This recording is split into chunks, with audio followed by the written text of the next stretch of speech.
Collin Moshman here, playing as Sngman101. This is going to be a replay of a Star's $105 buy-in. Prairie Hawk is a very solid regular player, and he has come in for a rather uncharacteristic low blind early position raise, bumping it up to 4 times. Ace-Queen suited, I'm going to fold. And the reason I'm going to fold it is because too often here I'm going to be up against Ace-King or a high pocket pair.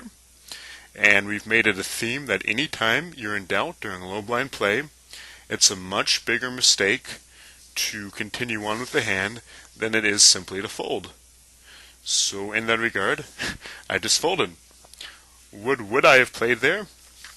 I would have played Ace-King, and I would have played pocket jacks or better. And what I would have done is come in for a re-raise, and I would have only considered laying it down if he had come back over top for all his chips. And again, that's kind of dependent on the fact that we know that he is a winning regular. The two other winning regulars that I recognize at this table are Dutch Slugger, who has a tendency to over-push some of his hands, but is basically a pretty good player, and Skasset, who's a solid winning regular. Ace-9 is another fold from the hijack. I would also fold it from the cutoff, and from the button I would come in with a raise to 2.5 or 3 blinds, and then if I were called, I would throw in one continuation bet of around half to 2/3 the pot, and if I missed and the guy called or re-raised, then I'd be out of the hand. With pocket tens, I'm going to come in for the standard play of raising to 3 blinds, and I would do this from middle position with roughly pocket sevens or better and ace jack or better, ace 10 suited. So pocket tens is clearly within that range. One thing on the forums, so I said to you guys, what do you want to see? And there is a consensus for a few types of videos that we have in the works, and another, which this one will focus on, is what to do when you get a big chip lead and how to exploit that. Now, that's a request that I'm more than happy to accommodate. It's a lot more fun than, say, if you guys wanted to see the highlights of me bubbling out. And one important concept here is that you don't want to actively seek a chip lead. And that's different from, say, multi-table tournament strategy, where you see a lot of winning players play a fairly loose aggressive style to accumulate chips and exploit their opponent's risk aversion. But you really don't want to do that during low blind sit and go play.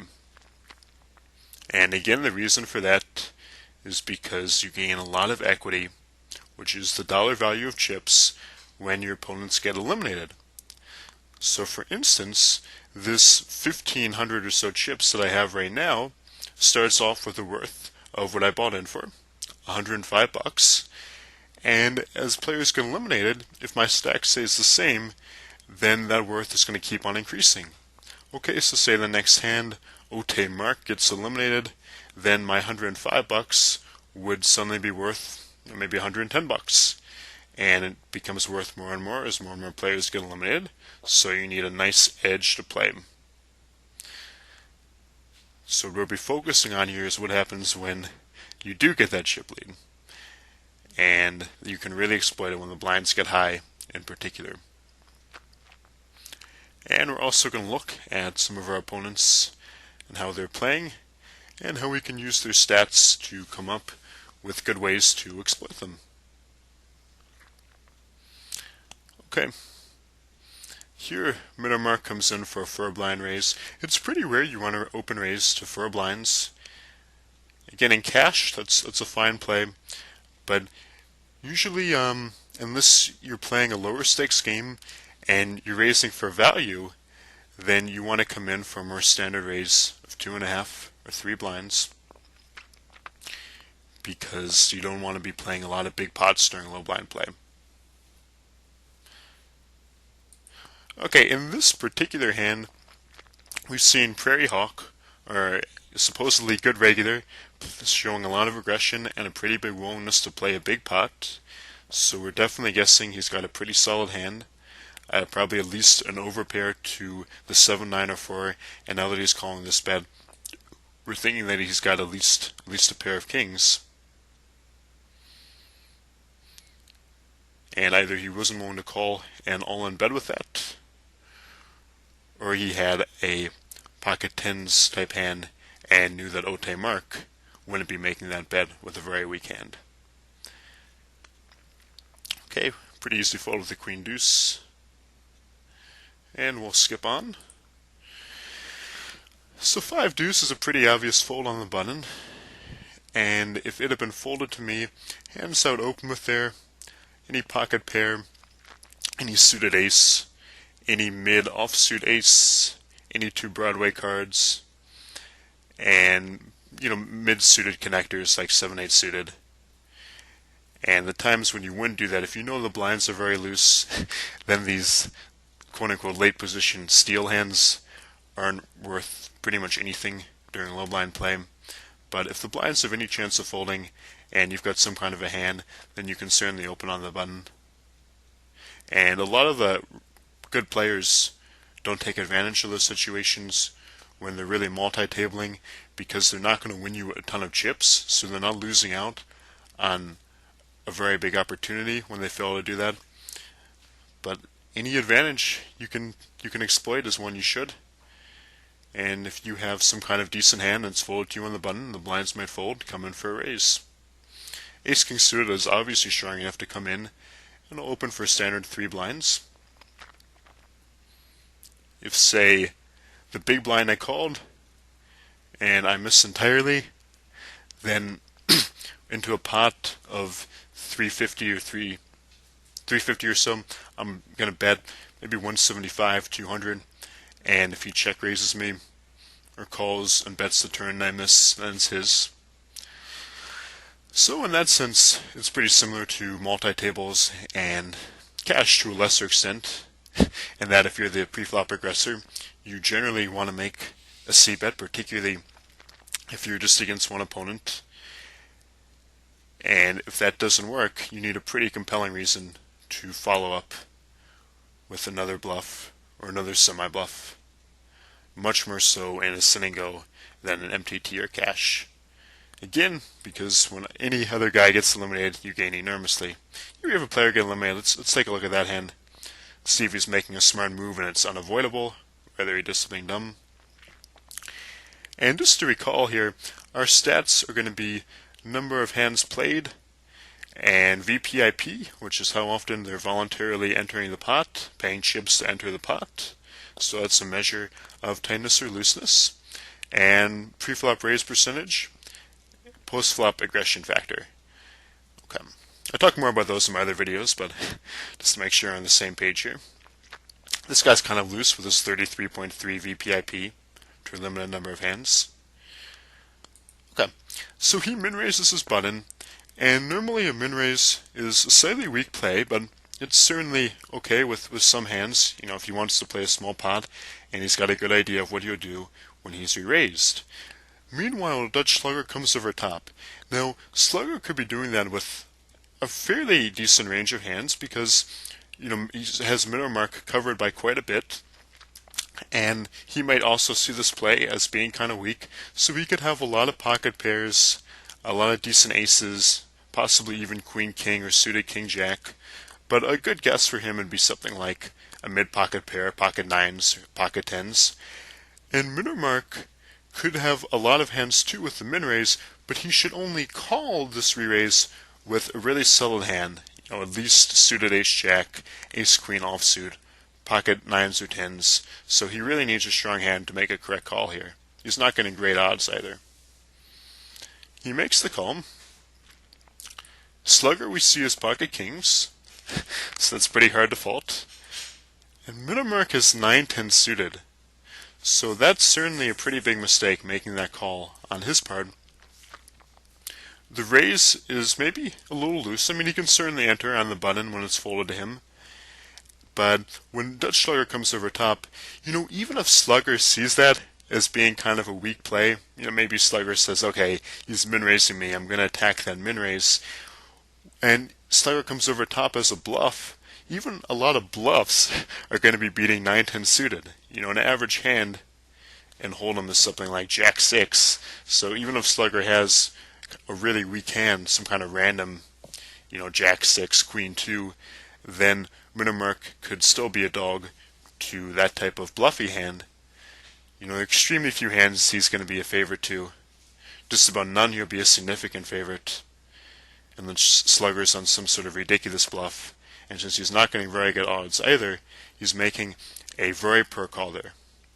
And one other lesson, I don't mean just to chastise the guy, but you'll see guys making very big, pretty obvious mistakes no matter how high you climb in buy-in.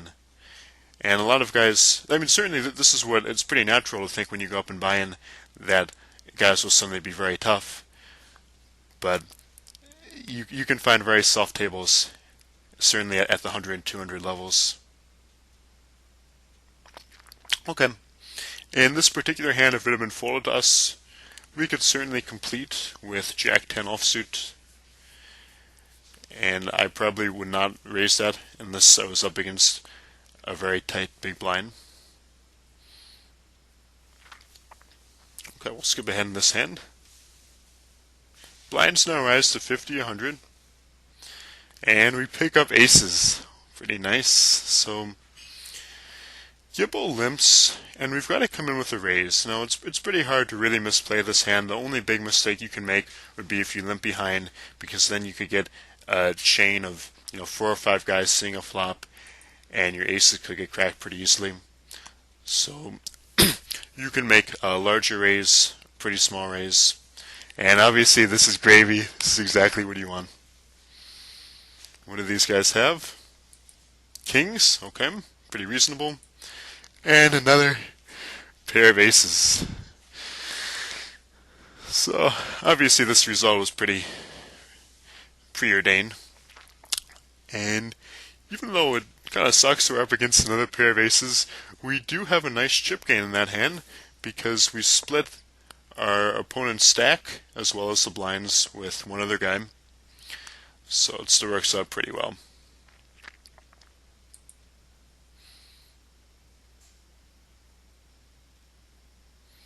Now moving on, we're looking at the stats loam, and again 21 hands is not a very big sample size. Now of course, I've played a little bit with some of these guys, just not on the particular database we're looking at now, but even off 21 hands, you can tell a few things.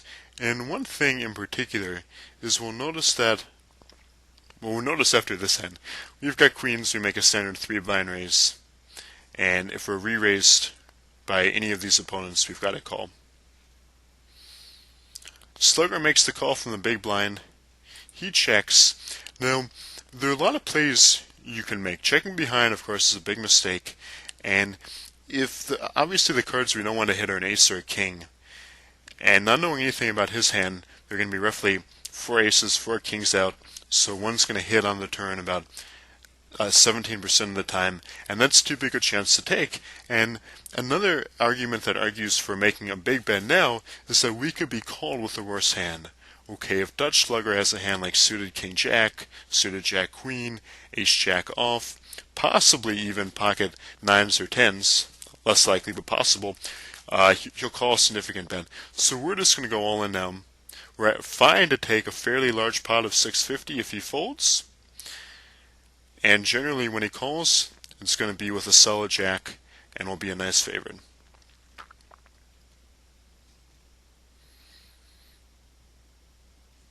Okay, Homeros, after 23 hands, hasn't paid to see a single flop. Now you want to play a fairly tight game during low mid-blind SNGs, but that's way too tight. So this guy's an absolute tight one. We'll talk about how to exploit that. Okay, Ote Mark limps. We check or open in a straight trail. He checks behind. Now we've got a bet. One, because our hand is likely to be best. This pair of 8s, we've got second pair. Ote Mark would almost certainly have bet an overpair to the board our pair of 10s after we check to him. So our pair of 8s and open and straight draw definitely looks to be good. So we bet for value, and also because an overcard is going to tend to devalue our hand. Now we're going to make another value bet, and also because if we check and he comes out with a huge bet, we're not going to want to call that. So we'll come out. This is kind of a weird little number, and it's a little on the small side, but basically we just want to see a cheap showdown instead of river price. And knowing that he had pocket threes, that actually worked out very well, because it's unlikely he would have called any kind of substantial bet there. Anyway, this is going to be a great guy to steal his blind, and he's absolutely, unless he's getting one of the worst ones ever, he's playing this much too tight. 6 for offsuit, really, there's very little you can do there against a guy who's fairly deep as well. So there's no reason to get involved there. We're a little suspicious by Prairie Hawk's limp, and if you were facing a very loose passive opponent who you had labeled maybe as an HBL, one of those lovely high blind limpers who's very passive and will just limp and fold during high blinds, you can make an isolation raise, maybe come in and bump it up to 400. But Prairie Hawk could be trapping, and pocket fours isn't a very strong hand. So I go ahead and take that risk with a higher pair like 8s or 9s, but I'm not going to do it with 4s. King Queen is definitely strong enough to open, and what positions would I open King Queen from? I would say certainly the cutoff without doubt, the hijack, probably late middle position, and under the gun here might be the only one that I would fold. But King Queen is a strong hand that plays well, and you're going to want to come in for a raise to run 2.5 blinds. And you always want to have a plan in case you re-raised. Here, if Dribble Kip or Ote Mark came all in over top, I would make a begrudging laydown. If Omaris came all in over top, even though he's very tight and I wouldn't be happy about it, the pot odds would probably force me to call that.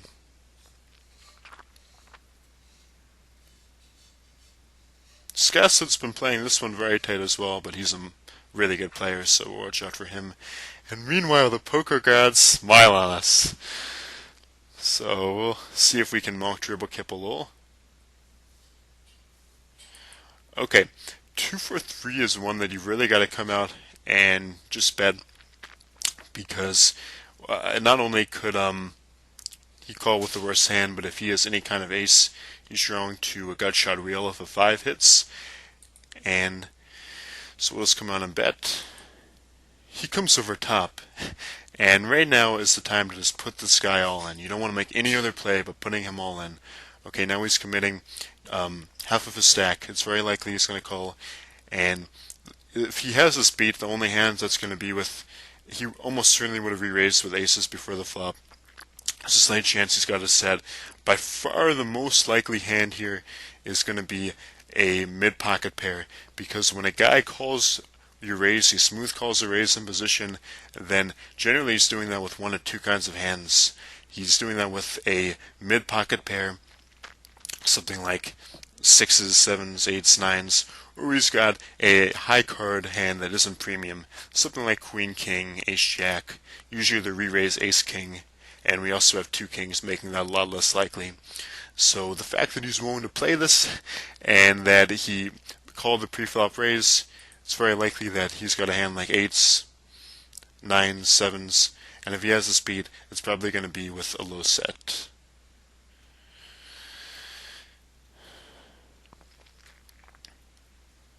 Okay, so sure enough, he's got the hand that you're going to see very often in that situation. And even when he calls the pre-flop raise, the most likely hand for him is going to be some kind of mid-pocket pair, if it's not an ace-jack, ace-queen type hand.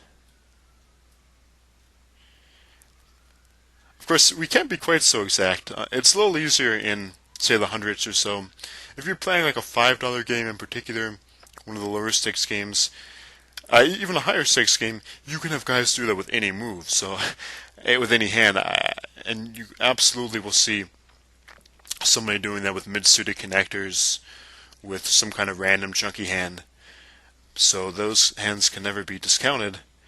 But if you have to put him on a hand and he doesn't have something really random, then that's all we're saying.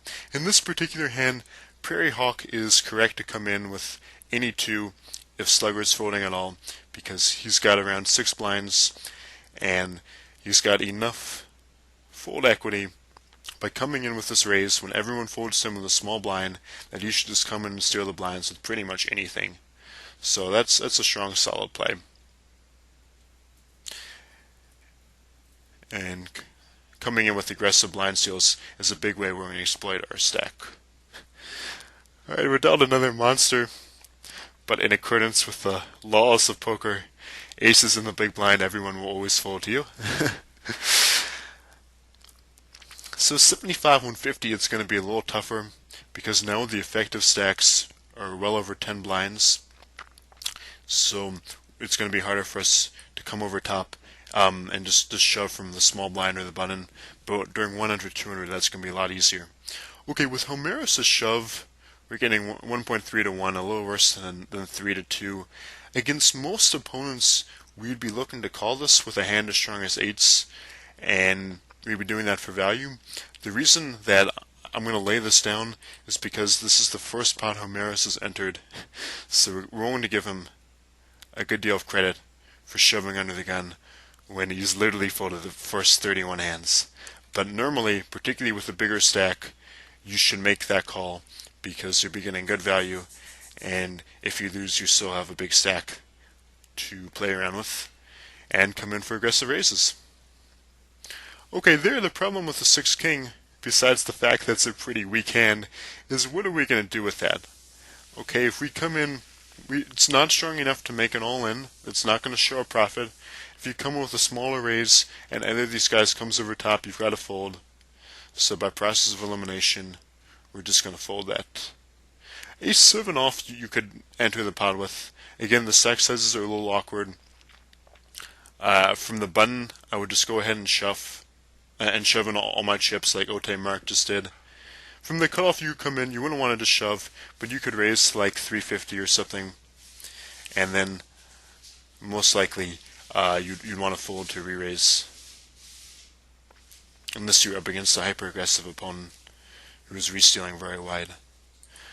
Okay, Slugger shoves all in for almost 9 blinds under the gun, and Prairie Hawk, despite getting kind of short-stacked, calls knowing, so he's going to be good enough to know that Slugger's got to have some kind of a hand to shove under the gun. So we're expecting both of these guys to show down with, at least mid-pocket pairs, reasonable aces. This isn't a situation where you're going to see a bluff too often. And sure enough, Jacks versus Ace-King suited, and that's pretty inevitable. If either one of those guys had gotten away from the hand, that'd be a sign they were playing way too tight. So,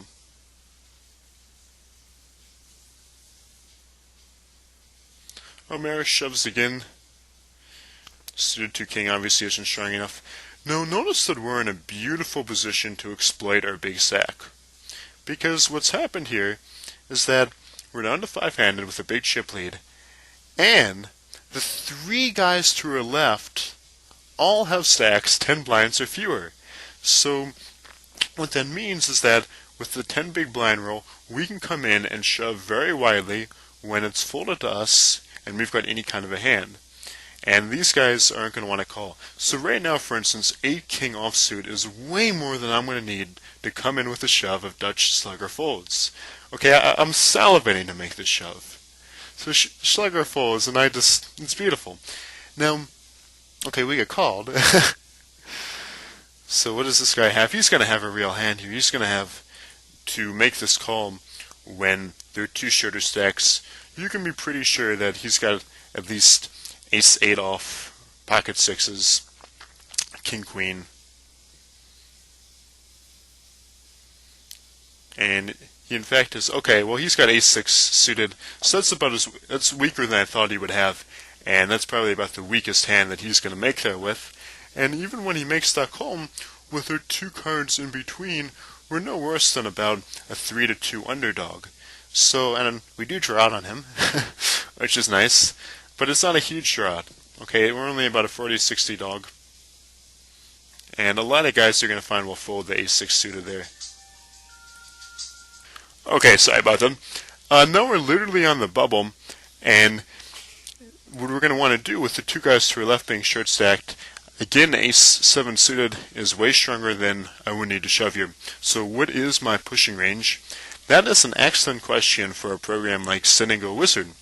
And again, video 150, I go through a tutorial where I discuss how to use ICM-based software that's going to determine not whether we're making chips with what hands shoving, but what hands are going to make money shoving.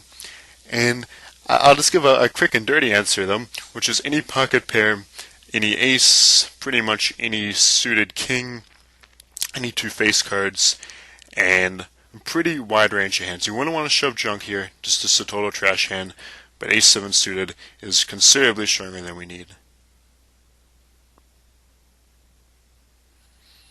And Homeros in particular, he's going to need a real monster to call, because he's in the small blind, and Skasset is looking like he's going to be your bubble boy. So, if it's folded to us, okay, and we're in the small blind, Homeros is in the big blind, and Skasset is shorter stacked, then I will push total junk. I'll push the 3-8 offsuit there, because when he folds, we'll pick up the 300 chips, and he's going to need a really strong hand to call when he knows that the elimination of one more guy, and there is a shorter stack guy, automatically puts him in the money. And that is the key to exploiting the big stack. Okay, you managed to get a really big stack, and you need to play a very aggressive game to exploit it, particularly on the bubble.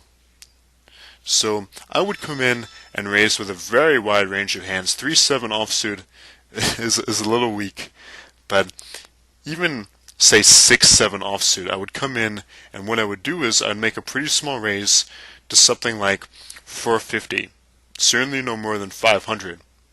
And the reason is, if Homeros or Slugger came over top, I could just fold. With Skasset, I'd probably have to make a pot odds call, getting better than 2-1, but the vast majority of the time I'm going to win uncontested, and when one of these guys does resteal in a time like that, I can just make a laydown and lose very few chips. So that's going to show a real profit, and if I hadn't been dealt total junk, I would have made that play. In this particular hand, after I fold, probably for the best, Skasset comes in for 1275, and he could be doing this. In fact, he should be doing this with pretty much any two cards. He's dealing with effective stacks of around 6 big blinds, and if Dutch Slugger folds at all, which he will, Skasset's going to show profit. He's got to make a move. There's 300 sitting on the table, so he really doesn't need a strong hand to be making this play. Slugger to call. Slugger knows that Skasset's going to be doing that kind of wide. He's not getting really good odds, so he should call fairly wide, but, not on like, say, Queen 5 off. Could be slightly ahead of Skasset's range, but he shouldn't make the call with that. But say Queen Jack, that would be a solid call. Any ace, he should call that. Okay, the ace-queen's kind of obvious call there. And the Queen-9 suited, Skasset was 100% correct to shove. And in fact, could have shoved with much less.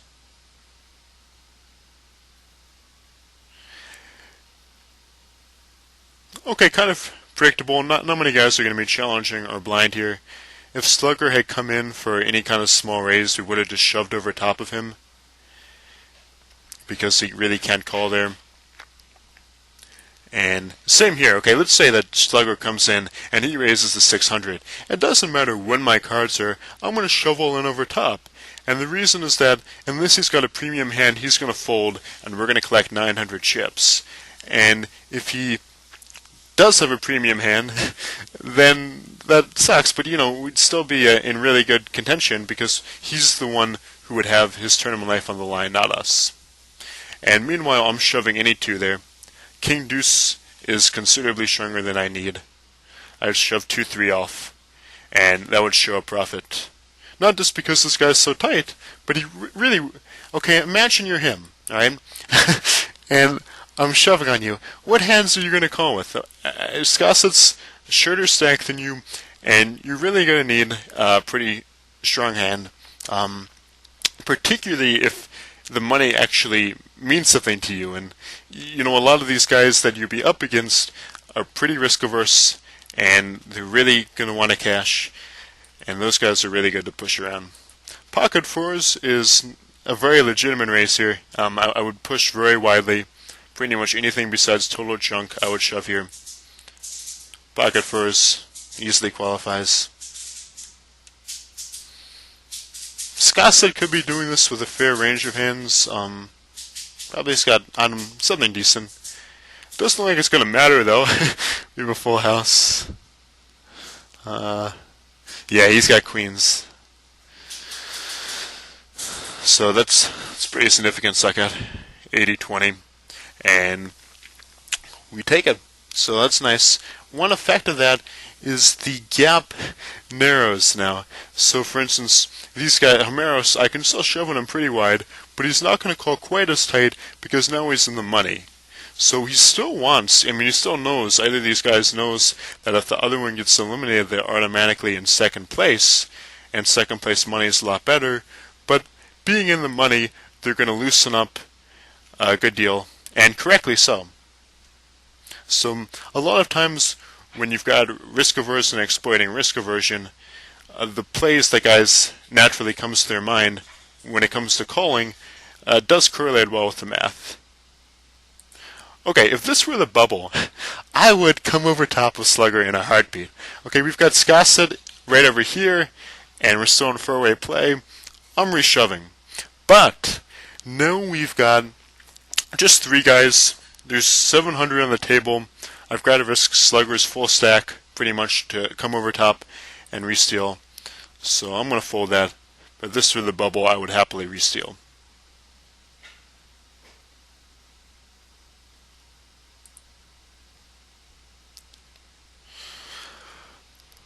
With the antes, we're going to want to widen our range a little. And if I came in with a...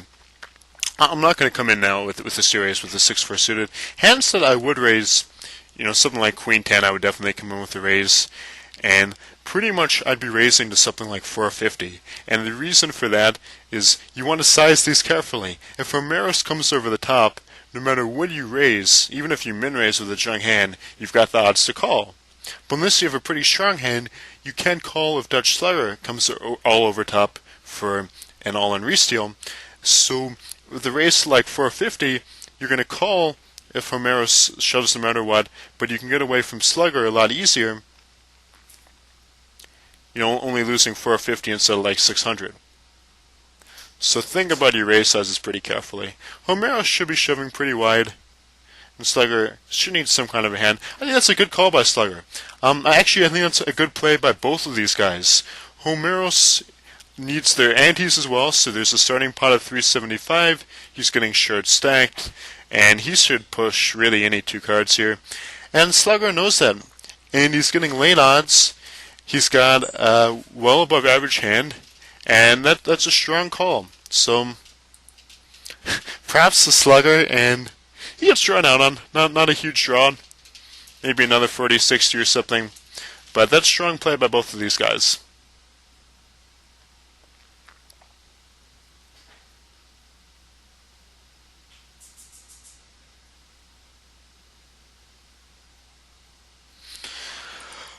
Okay, we continue with the antes, and I'm going to shove this. And normally, with effective stacks of around 11 blinds, let's fold you in the small blind, you want to fold 7-jack offsuit. It'd be too weak, and the reason I'm going to shove it now is twofold. One, the antes bump up the starting pot from 3 to 375, kind of juices it up a little. And another reason is, again, where they're not going to be playing as tight as the bubble, Homeros is now the second big stack, and he knows that if Slugger, the shorter stack, gets eliminated, he's automatically bumped up to second place prize money, and he's going to want that. Here, this is about the weakest. You know, I'm going to shove any suited ace, ace-2 suited, but even like ace-2 offsuit wouldn't be quite strong enough to shove there. So that's a profitable shove, but not much weaker than that.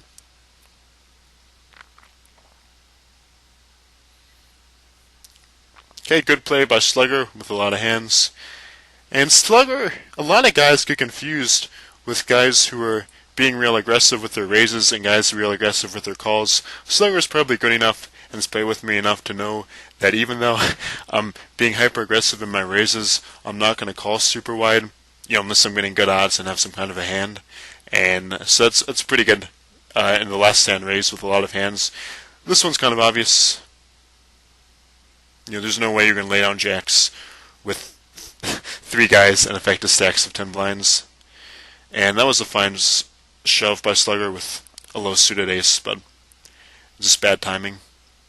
Okay, in this hand, Homeros has been pretty tight so far, and I don't think it's going to be a money winner to shove on in with a 3-4 suited, but particularly with the ante, we're going to want to play all of our buttons, so we're hoping to just see a free flop. Homeros shoves, which is actually a pretty good play with a lot of hands, given that we've called. And we're going to assume he actually had something there. If he shoves again, then on our blind, then we'll know that he's playing a more aggressive style. Here, this would be one that you'd want to call if you know that your opponent is shoving pretty much any 2, like some guys will do, particularly guys who are really multi-tabling a lot, and when the effective stacks are 10 blinds or fewer and it's heads up, they pretty much shove any 2 cards on the button. But without that knowledge, 10 jack suited is a little weak. With around 6 or 7 blinds, I'd probably call that. With a jack queen suited, I might call that. That's a little too marginal.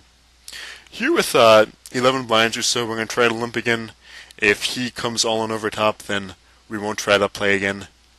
Even doing it twice is low borderline, actually.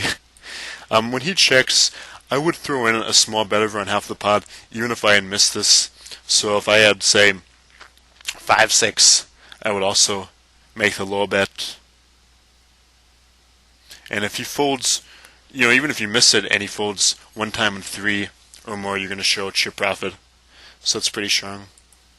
Okay, he comes all in, and this is one where we're getting late slate odds because there's our 200 blind and the 50 in antes, and the vast majority of the time you doubt a pocket pair 1 in 16 hands. So the odds from having a pocket pair are pretty slim, and it's also very unlikely he's got a deuce, right? So pretty much, if we call this like a significant majority of the time, we're going to be up against 2 overcards, and we're going to be about an 11-9 favorite. And since we're also getting laid slate odds by the pot, this is good enough to call. I'll call you any pocket pair. And I'm not showing a huge chip gain by calling, but I am showing a slight chip gain, and this is heads up, so you want to season the edge. And in fact, that's exactly what happened. So he's certainly correct to shove with his 10 king off, but we were 55-45 favorite or so, and it held up. So I hope you guys enjoy this lesson on how to exploit the big stack. And Collin Moshman, signing off.